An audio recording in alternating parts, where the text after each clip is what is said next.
building on what Carmen's saying and maybe serving as a bridge is it is creating that safe space where people can bring the stone soup that we're making together.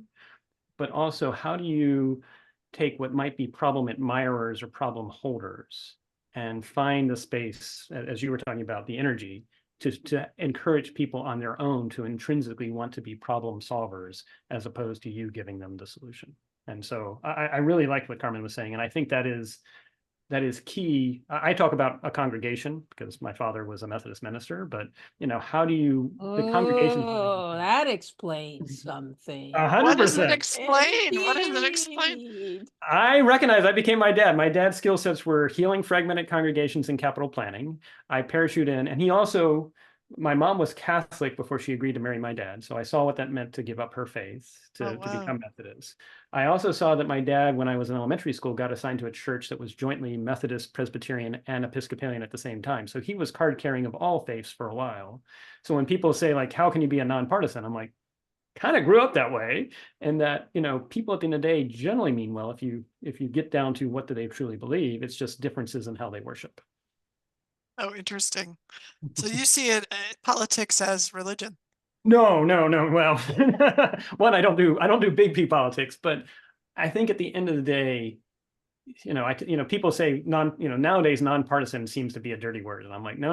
Nonpartisan does not mean you don't have values. It doesn't mean you're neutral. It means you swore an oath, in my opinion, to the Constitution, and as long as you're good with the Constitution, we're great.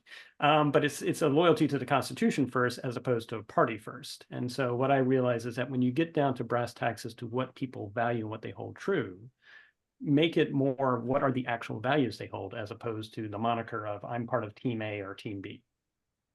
Carmen, what did you mean by Methodism explains everything, or did you mean? No, a minister's children are, and I think particularly boys until the last,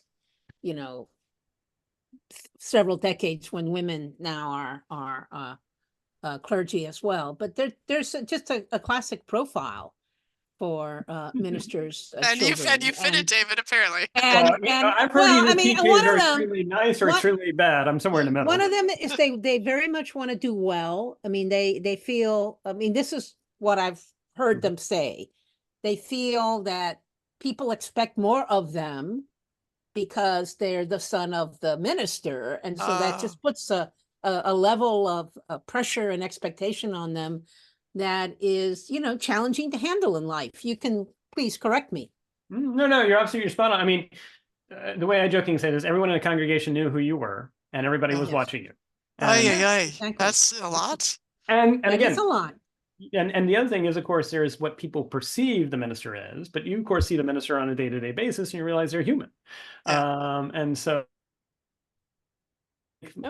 I celebrate that my parents early on said, if you have talents, then you have a responsibility to make sure your talents help others. And so this gets back to what Carmen was saying about the expectations. Was both my younger sister and I, that was something that was placed on us. I actually celebrate it, but they did give freedom for us to figure out whatever we wanted to be. And I actually got the same birthday card, not in a row, but I've gotten the same birthday card 3 different times, which is this kid with a shower and a sprinkler on his head, like he's pointing it upwards.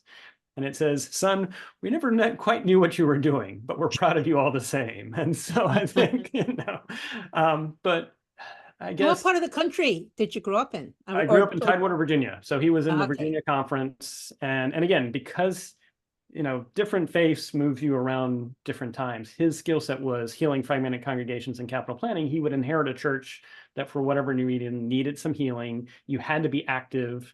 And you had to be cautious because, as you know, sometimes when you try to help a fragmented group of people, and you try to help them, sometimes they will turn on you and say, you're the problem, even if you just arrived. Exactly. And so that is also, and you also, the reality is church politics are in some respects are even more vicious than national or international politics, because it's the smaller the more passionate.